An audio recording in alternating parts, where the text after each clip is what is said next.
Good afternoon. We will continue our discussion about lubrication system requirements. Okay. Lubrication system requirements must design and constructed properly so that it functions within all flight attitudes and atmospheric conditions. And then it also designed to allow installing a means of cooling the lubricant. Then the crankcase vented to atmosphere to preclude leakage of oil excessive pressure. Okay, so that's why that is the lubrication system requirements. Right? It's almost the same of the fuel system. Then the dry sump oil system. Now we have two types of lubrication system, the wet and the dry sump. So we will take up first the dry sump oil system. The oil carried to the tank and pressure pump will circulate the oil to the engine, and then after that the scavenge pump then return it to the tank as it accumulates in the engine sumps. So, okay, kung mo start ng inyong engine, ang reciprocating engine, it will start first from the oil carried to the tank, no? Diba naa siya separate tank or reservoir ang imuhang dry sump. So ana magsugod, and then tungod because of the gear pump sa pressure pump mo circulates the oil to the entire engine, and then after that ang scavenge pump will return it to the tank or to the reservoir as it accumulates in the engine sump. So cycle rang iyahang operation sa imuhang oil. Okay, then we have the principal units of the dry sump oil system. So as you can see on the diagram, we have here a oil tank, oil pump,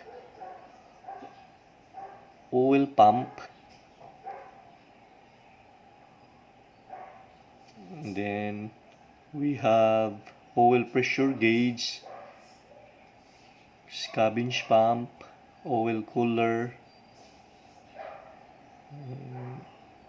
Where is the relief valve?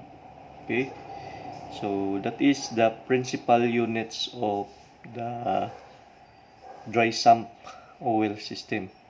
Okay, first we have to take up the oil tank. Okay, so this one is the oil tank. By the way, we have a color here that indicates, the violet indicates that this is a supply oil, and then the pink one, this one indicates for the pressure, and the green one indicates for ventilation, then yellow indicates for return, and brown indicates for drain. Okay, so please take note the color coding. For the color, there is an indication of the oil inside the engine. Okay, we will go back to the oil tank. So in oil tank, in a dry sump lubrication system, has an oil tank or reservoir external, no? And then the other one type, which is the wet sump, there is no reservoir or oil tank. The oil stores the crankcase will store oils in the with sump. Okay, mo na ilahang kalainan. And then oil tank is constructed with aluminum alloy that can withstand vibration, inertia, and then there is also an expansion space of 0.5 gallons. No? Kay during mo operate ang imuhang engine, ang imuhang oil mura na siya o muna siya expansion, mo expand. So mo nang naa siya ay gibutang na space for expansion.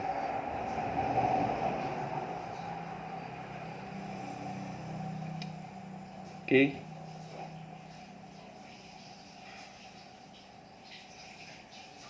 And then so pa tuban makita nato sa imuhang oil tank. So na ay pillar cap. So sagara na siya, nagmark na siya og mark with word oil, no, kanang iyang pillar cap ba takob. So the same ra sa fuel, di ba, ato uban ato ang sakyanan butangan og sticker nga mao na siya para fuel, it's either gasoline or diesel. So sa atong city, sa pillar cap niya na suwat or symbol siya nga sorry, oil. Okay, and then naasad siya vent line for proper ventilation. Then ang hopper, no, sa manang hopper sa mga radial engines na siyang built with hopper. So like for example in diagram 6.5, this is oil tank with hopper, no, na ay murag kanang tube sa sud sa imuhang tangki. So, kaya ang radial engine sa una large amount of oil ibutang sa tangki in order to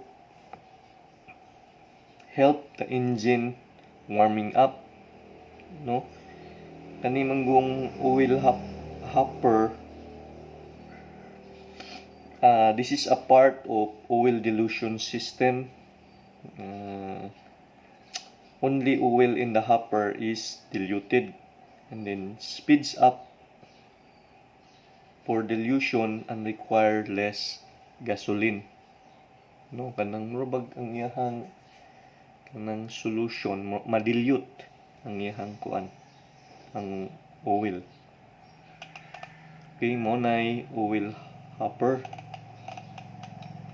So usually makita na nato siya sa mga radial engines. Then ang next parts of the dry sump system is the oil pump. Sa manang oil pump. Okay, makita na to dinhi mao ni imuhang oil pump, no, from the oil tank. And then color violet diretso, di ba, na ay line. So that is the supply. So once the engine is operated, no, ang imuhang oil pump mao ni siya mo produce og create og pressure. Okay, so this one oil pump. So from the oil tank, this is a supply line going to the oil pump. So from here going here, then mao ni siya mo pressurized. Oil entering the engine is pressurized, filtered, and regulated by units within the engine. So siya mo mudaog pa flow or mo pressurize sa oil going to the entire engine. So kanang oil pump, that is a gear type pump. Okay, so atong tan-awon diri sa iyahang diagram. Okay, this is an example of oil pump. Okay? No? Kani gear type oil type pump. So that is a positive displacement pump. Consists of two mesh gears that revolve inside the housing.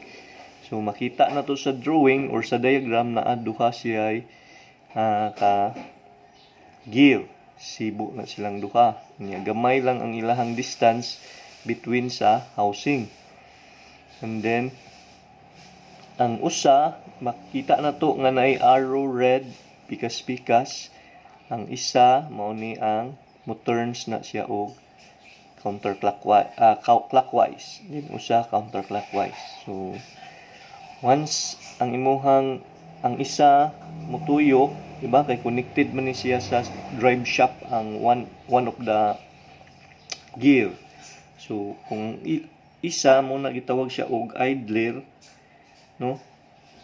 So muna mo rotate siya counterclockwise driven by the idler gear turns clockwise, no?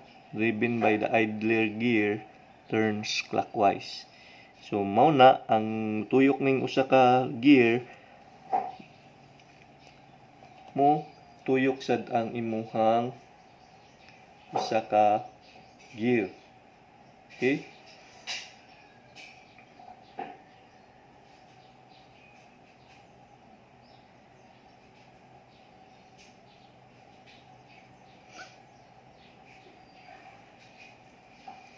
Then after that, makita na to the arrow nga color black.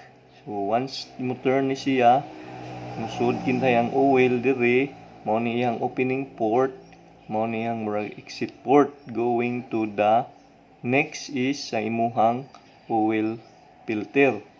Diba? Okay. Ang imuhang oil filter, so before that, diba makita na to nga naay bypass valve. So located between the pressure side of located between the pressure side and the oil pump and the oil filter. Okay? And then permits unfiltered oil to bypass the filter and enter the engine if the oil filter is clogged or during cold weather if congealed oil is blocking the filter during the start. No? So kung during cold weather or clog imuhang oil filter na ang arrow, instead nga mudong dinhi, kung nag-clog ni siya or during cold weather, pwede ni siya mo bypass ani. Pero atong timan-an nga ang oil should be nang filter, kinahanglan i-filter, no, moagi og filter kay masa in order to remove those dirt particles or parent particles. So mao na kung moagi dire na tendency nga mahugaw ang imuhang engine. So mga moving parts adto siya mudong. So mao nang giingon man gud nga dirty oil in an engine is better than no lubrication. Okay? So ang imuhang oil tank, ang imuhang oil filter, diba? Naa tay upat ka klase: screen, kuno, canister, or spin-on. Ang screen type filter is double-walled construction, provides a large filtering unit. So makita na to ni siya ingon ani, no, sa figure 6.6. Ani naa siya housing together with the filter element. Okay? As oil passes through the fine mesh screen, dirt, sediment, and other parent matter are removed and settled to the bottom of the housing. At regular intervals, the cover is removed and the screen housing cleaned with a solvent. oil screen filters are used mostly as suction filters on the inlet of the oil pump. Okay, mao na ang usa ka type. Ang second type is mauni ang imuhang second type. Flow spin. Full flow spin filter, no? Most widely used on reciprocating engine. Diba sa atong mga sakyanan, ingon ana ang iyahang porma sa ato ang sakyanan kung makabantay mo.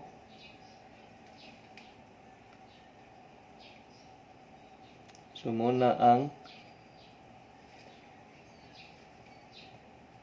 fuel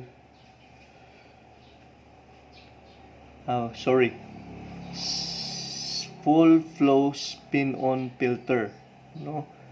Means that the oil is normally passed through the filter in a full flow system. The filter is positioned between the oil pump and the engine bearings, which filters the oil of any contaminants before they pass through the engine bearing surface. Okay? And then ang usa sa figure 6.7 housing filter, naatay canister housing filter replaceable by filter element that with the rest of the compartments and other seals and gaskets being used. Okay, so ang oil filter, no, upat ka klase: screen, kuno, canister o spin-on. So basta ang iyang main purpose ani mao ni siya mo filter out if there is a dirt or any parent particles or hugaw nga musud sa system, no? Kasagaran na karon gigamit kaning gitawag na to og spin type, spin-on filter.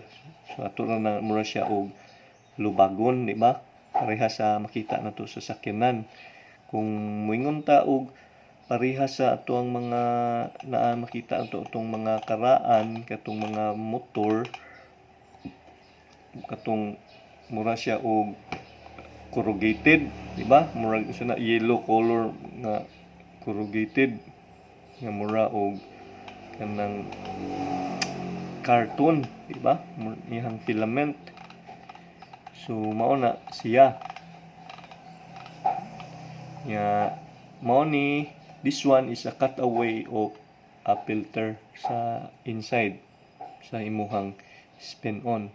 So nay mga gagmay nga mga buko usod ang asite, iyang i-filter out ang mga hugaw. Okay? And then next is ang imuhang oil pressure regulating valve. Ang oil pressure regulating valve limits oil pressure to predetermined value depending on the installation, or sometimes called as a relief valve, no? Ang iyang function ani is to regulate the oil pressure at a present pressure level. Okay? So we will go back sa ato ang kani diagram. So makita nimo nga mao ni siya ang imuhang relief valve. So siya mo ay mag-regulate sa iyahang pressure or mo control sa pressure sa imuhang sa entire lubrication system. Okay, sa iyahang preset value, no? Then balik ta sa diagram. So mao ni siya from the oil tank moabot sa oil pressure pump, unya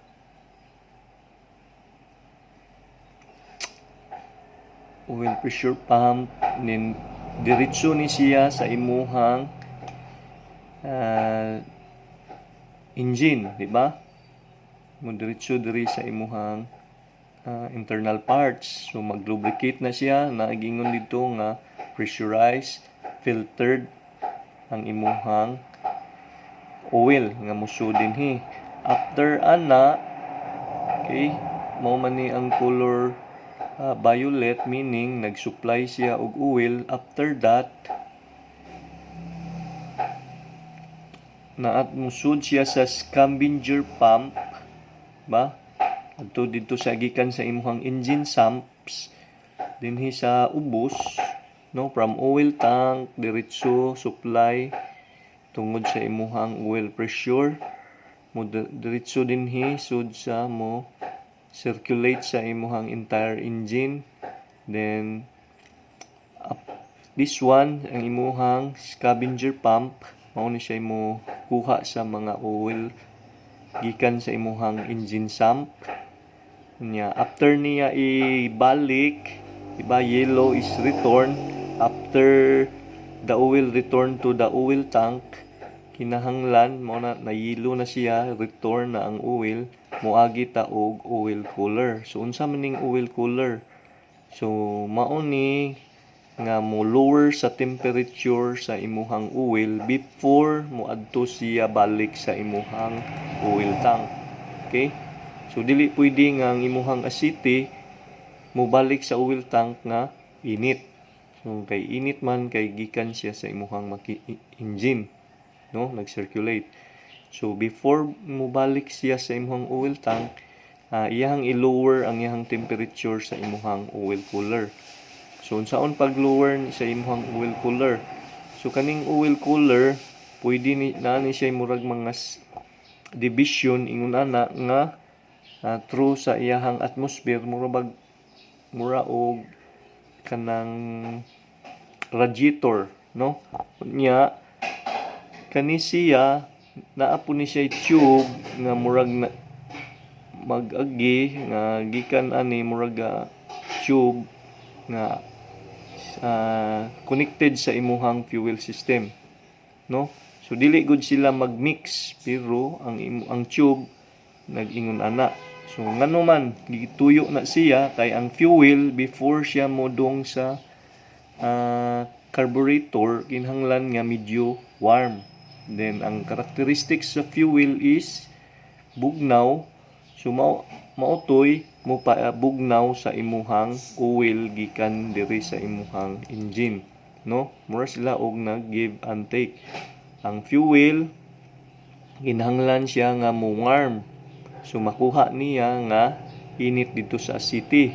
Nya ang asiti init kinahanglan siya bugnaw mo balik diri sa imuhang tangke. Okay? So ang green color, diba ganina niingon ta nga ang imuhang oil tank na ay ventilation. Okay? Green, ventilation. So para proper ang iyahang pressure, no, kung mo preclude sa dug leakage. So diri sa imuhang makina sa engine nimo naapod siya breather. So mao ni ang iyahang murag ventilation. Okay? Then sa color pink, no, pressure. So naa diri naka-indicate mao ni kung ang imuhang oil pressure o oil pressure gauge, di ba? Adto makita nato ni sa cockpit. Adto ang cockpit. So ma-indicate nato kung pilay pressure sud sa imuhang engine, di ba? Once nga mo start ang imuhang makina, kinahanglan at least 20 to 30 seconds kinahanglan mo gana ang imuhang oil pressure. So pananglitan wala siya mo saka, na that's the time nga ibalik nimo og off ang imuhang makina kay basin og naay leak or naay mga guba sa sud sa imuhang engine. So ang imuhang oil pressure na ni markings, di ba, ani dinhi nay murag green ingon ana. So nag-indicates na siya og normal. So, kung maka-recall pa mo sa aircraft instrument sa face sa imuhang oil pressure, so nag-range siguro na siya og 80 to 120 ingon ana. So green ang color, so naana siya sa normal. So if ever wala mo saka ang iyang oil pressure, automatic nimo it off ang imuhang engine. Okay, kanya maura ni siya balik, di ba? From oil tank, oil pressure pump, sud sa imuhang makina, circulate, mubalik diri birahon sa imuhang scavenger pump, unya muagi og oil cooler, balik sa imuhang oil tank. So ingon ana, cycle ang iyahang operation. Then naatay pressure, mag-indicate sa pressure sa imuhang inside the engine. And then we have also the breather. Then on the other side, na diri sa imuhang connected dapit sa imuhang oil pump, naa ang oil temperature. Okay, kung pilay kainiton sa imuhang oil. So no, kung sobra rag kainit mo usa sa hinungdan nga mo overheat, na like for example, kuwang ang imuhang asiti, no, kuwang ang imuhang asiti, init pud ang imuhang oil. So naay daghan nga mga situation. So mao ni ang imuhang dry sump oil system or oil system schematic diagram. Okay, so if you have questions, we will meet at our classroom sa after na mga 4 o'clock in the afternoon. Okay, 12:30 to 3:30, mga 2:30. So then, or you can chat me directly sa messenger or adto sa ato ang group chat. Okay, then I will give you also a quiz regarding sa atong topic. Okay, thank you and good afternoon.